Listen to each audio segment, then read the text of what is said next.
ಕರ್ನಾಟಕಾದ್ಯಂತ ಇರುವಂತಹ ಪ್ರತಿಯೊಂದು ರೈತರ ಖಾತೆಗಳಿಗೆ ನೋಡಿ ವೀಕ್ಷಕರೇ, ರಾಜ್ಯ ಸರ್ಕಾರದಿಂದ ಭರ್ಜರಿ ಗುಡ್ ನ್ಯೂಸ್ ಬಿಡುಗಡೆ ಆಗಿರುವಂತದ್ದು. ಹೌದು, ಬೆಳೆ ಹಾನಿ ಪರಿಹಾರ ಹಣಕ್ಕಾಗಿ ಕಾಯ್ತಾ ಇರುವಂತಹ ಪ್ರತಿಯೊಂದು ರೈತ ಬಾಂಧವರಿಗೆ ಇನ್ನೂ ತನಕ ಕೆಲವು ಜಿಲ್ಲೆಯ ರೈತರ ಖಾತೆಗಳಿಗೆ ಯಾವುದೇ ರೀತಿಯಾಗಿ ಕೊಡಲಿ ಇನ್ನೂ ತನಕ ಬೆಳೆ ಹಾನಿ ಪರಿಹಾರ ಹಣ ಅನ್ನೋದು ಕೊಡಲಿ ಬಿಡುಗಡೆನೇ ಆಗಿಲ್ಲ ವೀಕ್ಷಕರೇ. ಹೌದು, ಯಾವ ಕಾರಣದಿಂದ ಇಲ್ಲಿ ಬೆಳೆ ಹಾನಿ ಪರಿಹಾರ ಹಣ ಅನ್ನೋದು ಬಿಡುಗಡೆ ಆಗಿಲ್ಲ ನೋಡಿ. ನಿಖರವಾದ ಮಾಹಿತಿ ಏನು ಬಂದಿದೆ ಮತ್ತು ನೀವು ಕೂಡ ಏನಾದರೂ ಬೆಳೆ ಹಾನಿ ಪರಿಹಾರ ಹಣಕ್ಕಾಗಿ ಕಾಯ್ತಾ ಇದ್ರೆ ಮತ್ತು ನಿಮ್ಮ ಖಾತೆಗಳಿಗೂ ಕೊಡಲಿ ಯಾವುದೇ ರೀತಿಯಾಗಿಯೂ ಕೂಡ ಬೆಳೆ ಹಾನಿ ಪರಿಹಾರ ಹಣ ಅನ್ನೋದು ಕೊಡಲಿ ಇನ್ನೂ ತನಕ ಬಿಡುಗಡೆ ಆಗಿಲ್ಲ ಅಂದ್ರೆ ನಿಮಗೆ ಈ ಒಂದು ಮಾಹಿತಿ ತಪ್ಪದೆ ತಿಳಿದಿರಬೇಕು.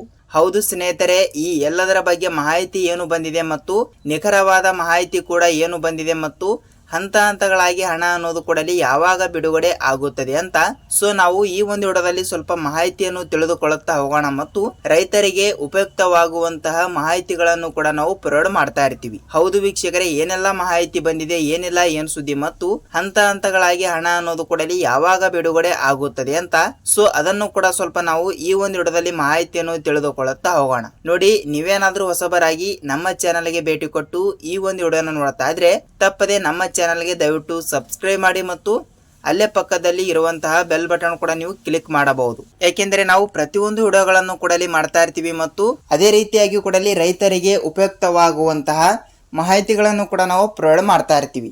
ಆದ ಕಾರಣ ಹಂತ ಹಂತಗಳಾಗಿ ಇವತ್ತು ಕೂಡ ಇಲ್ಲಿ ಯಾವ ಯಾವ ಜಿಲ್ಲೆಗಳಿಗೆ ಇಲ್ಲಿ ಬೆಳೆ ಹಾನಿ ಪರಿಹಾರ ಹಣವನ್ನು ಕೂಡ ಇಲ್ಲಿ ಬಿಡುಗಡೆ ಮಾಡಿದ್ದಾರೆ ಮತ್ತು ಅದೇ ರೀತಿಯಾಗಿ ಕೂಡ ರಾಜ್ಯದ ಮುಖ್ಯಮಂತ್ರಿಯಾಗಿರುವ ಡಿ.ಕೆ. ಶಿವಕುಮಾರ್ ಸರ್ ಅವರು ಕೂಡ ಏನು ಮಾಹಿತಿ ಕೊಟ್ಟಿದ್ದಾರೆ ಮತ್ತು ಕಂದಾಯ ಇಲಾಖೆಯ ಕಡೆಯಿಂದ ಬಂದ ಮಾಹಿತಿಯ ಪ್ರಕಾರ ಇಲ್ಲಿ ಕೃಷ್ಣ ಬೈರೇಗೌಡ ಸರ್ ಅವರು ಕೂಡ ಏನು ಮಾಹಿತಿ ಕೊಟ್ಟಿದ್ದಾರೆ ಮತ್ತು ಆಹಾರ ಇಲಾಖೆಯ ಕಡೆಯಿಂದ ಬಂದ ಮಾಹಿತಿಯ ಪ್ರಕಾರ ಇಲ್ಲಿ ಪ್ರಸ್ತುತ ಕೆ.ಎಚ್. ಮುನಿಯಪ್ಪ ಸರ್ ಅವರು ಕೂಡ ಏನು ಮಾಹಿತಿ ಕೊಟ್ಟಿದ್ದಾರೆ ಅಂತ ನಾವು ಈ ಒಂದು ವಿಡಿಯೋದಲ್ಲಿ ಪೂರ್ಣವಾದ ಮಾಹಿತಿಯನ್ನು ತಿಳಿದುಕೊಳ್ಳುತ್ತಾ ಹೋಗಬಹುದು.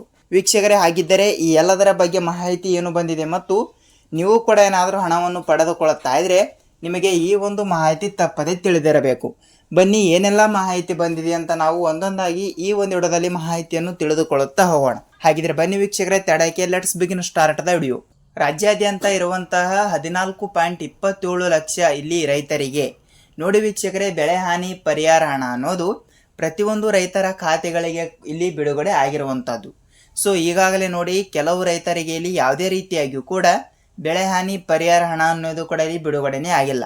ಹೌದು, ಯಾವ ಕಾರಣದಿಂದ ಇಲ್ಲಿ ಬಿಡುಗಡೆ ಆಗಿಲ್ಲ ಅಂತ ನೀವು ಕೇಳ್ತಾ ಇರ್ತೀರಿ. ನೋಡಿ, ಬೆಳೆ ಹಾನಿ ಪರಿಹಾರ ಹಣಕ್ಕಾಗಿ ಕಾಯ್ತಾ ಇರುವಂತಹ ಪ್ರತಿಯೊಂದು ಬೆಳೆದಾರರಿಗೂ ಕೂಡ ರಾಜ್ಯ ಸರ್ಕಾರದಿಂದ ಒಂದು ಭರ್ಜರಿ ಗುಡ್ ನ್ಯೂಸ್ ಅಂದ್ರೆ ಇಲ್ಲಿ ತಪ್ಪಾಗಲ್ಲ.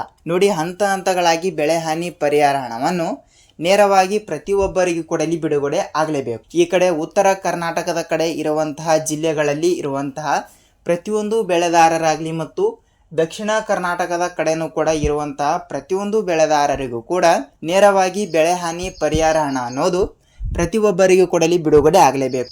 1 ಎಕರೆಗೆ ಇಲ್ಲಿ ಇಂತಿಷ್ಟು ರೂಪಾಯಿ ಹಣ ಮತ್ತು 1 ಹೆಕ್ಟರ್ಗೆ ಇಂತಿಷ್ಟು ರೂಪಾಯಿ ಹಣ ಅಂತ ಇಲ್ಲಿ ಲೆಕ್ಕಾಚಾರವಾಗಿ ಪ್ರತಿಯೊಂದು ರೈತರ ಖಾತೆಗಳಿಗೆ ಬೆಳೆ ಹಾನಿ ಪರಿಹಾರ ಹಣ ಅನ್ನೋದು ಕೂಡ ಇಲ್ಲಿ ಬಿಡುಗಡೆ ಮಾಡುವ ಮೂಲಕ ಈ ಒಂದೆರಡು ರೂಲ್ಸ್ ಗಳನ್ನು ಕೂಡ ನೀವು ತಪ್ಪದೆ ಪಾಲಿಸಬೇಕು. ಹೌದು ವೀಕ್ಷಕರೇ, ಇಲ್ಲಿ ಯಾವ ರೂಲ್ಸ್ ಗಳು ಅಂತ ನೀವು ನಮಗೆ ಕೇಳ್ತಾ ಇರ್ತೀರಿ. ನೋಡಿ, ಬೆಳೆ ಹಾನಿ ಪರಿಹಾರ ಹಣಕ್ಕಾಗಿ ಕಾಯ್ತಾ ಇರುವಂತಹ ಪ್ರತಿಯೊಂದು ರೈತರ ಖಾತೆಗಳಿಗೆ ಈ ಒಂದೆರಡು ರೂಲ್ಸ್ ಗಳನ್ನು ಕೊಡಲಿ ತಪ್ಪದೆ ಪ್ರತಿಯೊಬ್ಬರು ಕೊಡಲಿ ತಪ್ಪದೆ ಪಾಲಿಸಬೇಕು. ಹೌದು ವೀಕ್ಷಕರಲ್ಲಿ, ಯಾವ ರೂಲ್ಸ್ ಗಳು ಅಂತ ನೀವು ನಮಗೆ ಕೇಳ್ತಾ ಇರ್ತೀರಿ. ನೋಡಿ, ಫಸ್ಟ್ ಆಫ್ ಆಲ್ ಆಗಿ ಮೊದಲನೆಯ ಒಂದು ರೂಲ್ಸ್ ಯಾವುದು ಅಂತ ನೋಡ್ತಾ ಹೋದ್ರೆ ಖಂಡಿತವಾಗಿಯೂ ಕೂಡ ನೀವು FID ಕೂಡ ಮಾಡಿಸಿದ್ದೀರಾ ಇಲ್ವಾ ಅಂತ ಒಂದು ಸಲ ನೀವು ತಪ್ಪದೆ ಪರಿಶೀಲಿಸಿ. ಯಾಕೆಂದ್ರೆ FID is the very very important ಅಂದ್ರೆ ತಪ್ಪಾಗಲ್ಲ. ಪ್ರತಿಯೊಂದು ಇಲ್ಲಿ ರೈತರಿಗೆ ಆಗಲಿ ಮತ್ತು ಪ್ರಧಾನಮಂತ್ರಿ ಕಿಸಾನ್ ಸನ್ಮಾನ್ ಯೋಜನೆಯ ಹಣವನ್ನು ಕೊಡಲಿ ಪಡೆದುಕೊಳ್ಳುತ್ತಿರುವಂತಹ ಪ್ರತಿಯೊಂದು ರೈತರ ಖಾತೆಗಳಿಗೂ ಕೂಡ ನೇರವಾಗಿ ಹಣ ಕೊಡಲಿ ಬಿಡುಗಡೆ ಆಗಬೇಕಾದ್ರೆ FID is the very very important ಆಗಿರುತ್ತದೆ.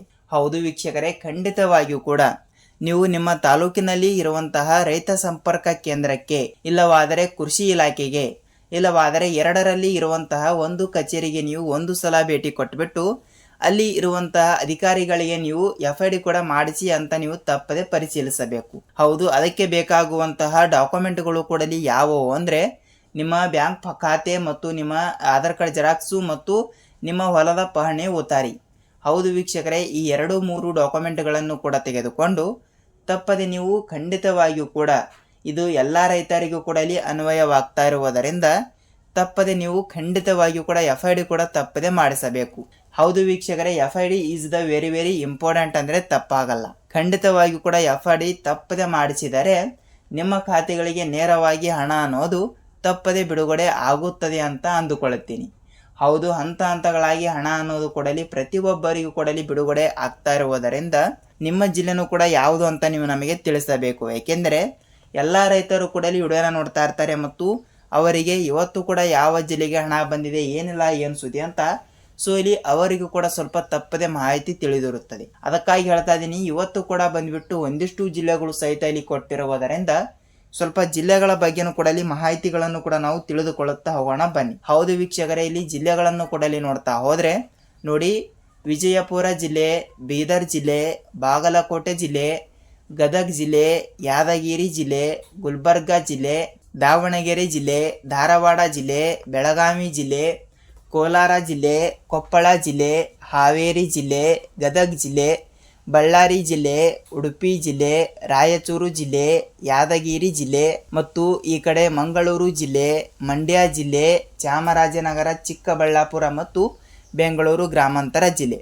ಹೌದು, ಆಲ್ಮೋಸ್ಟ್ ಆಗಿಯೂ ಕೂಡ ಇಲ್ಲಿ ಪ್ರತಿಯೊಂದು ಜಿಲ್ಲೆಗಳು ಕೂಡ ಅನ್ವಯಗೊಂಡಿರುವುದರಿಂದ ಸೊ ಎಲ್ಲಾ ಜಿಲ್ಲೆಗಳು ಕೂಡ ಕನ್ಸಿಡರ್ ಆಗಿರುತ್ತವೆ. ಈ ಕಡೆ ಉತ್ತರ ಕರ್ನಾಟಕದ ಕಡೆ ಇರುವಂತಹ ಪ್ರತಿಯೊಂದು ಜಿಲ್ಲೆಗಳಾಗಲಿ ಮತ್ತು ದಕ್ಷಿಣ ಕರ್ನಾಟಕದ ಕಡೆನೂ ಕೂಡ ಇರುವಂತಹ ಪ್ರತಿಯೊಂದು ಜಿಲ್ಲೆಗಳು ಕೂಡ ಅನ್ವಯಗೊಂಡಿರುತ್ತವೆ. ಸೊ ಅದಕ್ಕಾಗಿ ಹೇಳ್ತಾ ಇದ್ದೀನಿ, ನಿಮ್ಮ ಜಿಲ್ಲೆನೂ ಕೂಡ ಯಾವುದು ಅಂತ ನೀವು ನಮಗೆ ತಪ್ಪದೆ ತಿಳಿಸಬೇಕು. ಯಾಕೆಂದರೆ ಹಂತ ಹಂತಗಳಾಗಿ ಹಣ ಅನ್ನೋದು ಪ್ರತಿಯೊಬ್ಬರ ಖಾತೆಗಳಿಗೂ ಕೂಡ ಬಿಡುಗಡೆ ಆಗ್ತಾ ಇರುತ್ತದೆ. ಹೌದು, ಈ ರೀತಿ ಒಂದು ಮಾಹಿತಿ ಕೊಟ್ಟಿರುವುದರಿಂದ ರೈತರಿಗೆ ಮಾಹಿತಿಯನ್ನು ತಿಳಿದಿರುತ್ತದೆ ಅಂತ ಅಂದುಕೊಳ್ಳುತ್ತೀನಿ. ಜೊತೆಗೆ ಈ ಒಂದು ವಿಡಿಯೋನ ನೀವು ಎಲ್ಲಿ ಸ್ಕಿಪ್ ಮಾಡದೆ ಪೂರ್ತಿಯಾಗಿ ನೋಡಿದಕ್ಕಾಗಿ ಧನ್ಯವಾದಗಳು.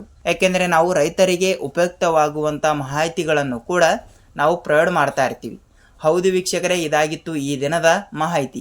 ಈ ಒಂದು ವಿಡಿಯೋನ ಪೂರ್ತಿಯಾಗಿ ನೋಡಿದರೆ, ವಿಡಿಯೋನ ಇಷ್ಟವಾದರೆ ಮಾತ್ರ ಒಂದೇ ಒಂದು ಲೈಕ್ ಮಾಡಿ ಈ ಒಂದು ವಿಡಿಯೋನ ಪೂರ್ತಿಯಾಗಿ ನೋಡಿದ್ದೀರಿ ಅಂತ ಅಂದುಕೊಳ್ಳುತ್ತೀನಿ. ಹೌದು ವೀಕ್ಷಕರೇ, ಇದಾಗಿತ್ತು ಈ ದಿನದ ಮಾಹಿತಿ. ಈ ಒಂದು ವಿಡಿಯೋನ ಪೂರ್ತಿಯಾಗಿ ನೋಡಿದರೆ ನಾವು ನೆಕ್ಸ್ಟ್ ವಿಡಿಯೋದಲ್ಲಿ ಪ್ರಧಾನಮಂತ್ರಿ ಕಿಸಾನ್ ಸನ್ಮಾನ್ ಯೋಜನೆಯ ಹಣ ಅನ್ನೋದು ಕೂಡ ಯಾವಾಗ ಬಿಡುಗಡೆ ಆಗುತ್ತದೆ, ಹೌದು ಅದಕ್ಕೆ ತಕ್ಕಂತೆ ಇಲ್ಲಿ 23ನೆಯ ಕಂತಿನ ಹಣವನ್ನು ಕೂಡ ನಮಗೆ ಬಂದಿಲ್ಲ ಸರ್ ಅಂತ ಬಹಳಷ್ಟು ರೈತರು ಸಹಿತ ಇಲ್ಲಿ ಕೇಳ್ತಾ ಇರುವುದರಿಂದ 23ನೆಯ ಕಂತಿನ ಹಣದ ಬಗ್ಗೆನೂ ಕೂಡ ಮಾಹಿತಿ ಏನು ಬಂದಿದೆ ಅಂತ ನಾವು ಒಂದೊಂದಾಗಿ ಈ ಒಂದು ವಿಡಿಯೋದಲ್ಲಿ ತಿಳಿದುಕೊಳ್ಳುತ್ತಾ ಹೋಗಬಹುದು. ಹೌದು, ನೆಕ್ಸ್ಟ್ ವಿಡಿಯೋದಲ್ಲಿ ಅದರ ಬಗ್ಗೆನೂ ಕೂಡ ಮಾಹಿತಿ ತಿಳಿದುಕೊಳ್ಳುತ್ತಾ ಹೋಗೋಣ ಮತ್ತು ಅದಕ್ಕೆ ಇಲ್ಲಿ ಲಗತ್ತಿಸಿರಬೇಕಾಗಿರುವಂಥ ಡಾಕ್ಯುಮೆಂಟ್ಗಳು ಕೂಡ ಇಲ್ಲಿ ಯಾವುವು, ಏನಿಲ್ಲ, ಏನು ಸುದ್ದಿ ಅಂತ ಒಂದೊಂದಾಗಿ ನೆಕ್ಸ್ಟ್ ವಿಡಿಯೋದಲ್ಲಿ ನಾವು ಸಂಪೂರ್ಣವಾದ ಮಾಹಿತಿ ತಿಳಿದುಕೊಳ್ಳುತ್ತಾ ಹೋಗಬಹುದು. ಹೌದು ರೈತರೇ, ಇದಾಗಿತ್ತು ಈ ದಿನದ ಮಾಹಿತಿ. ಈ ಒಂದು ವಿಡಿಯೋನ ನೀವು ಎಲ್ಲಿ ಸ್ಕಿಪ್ ಮಾಡದೆ ಪೂರ್ತಿಯಾಗಿ ನೋಡಿದ್ದೀರಿ ಅಂತ ಅಂದುಕೊಳ್ಳುತ್ತೀನಿ.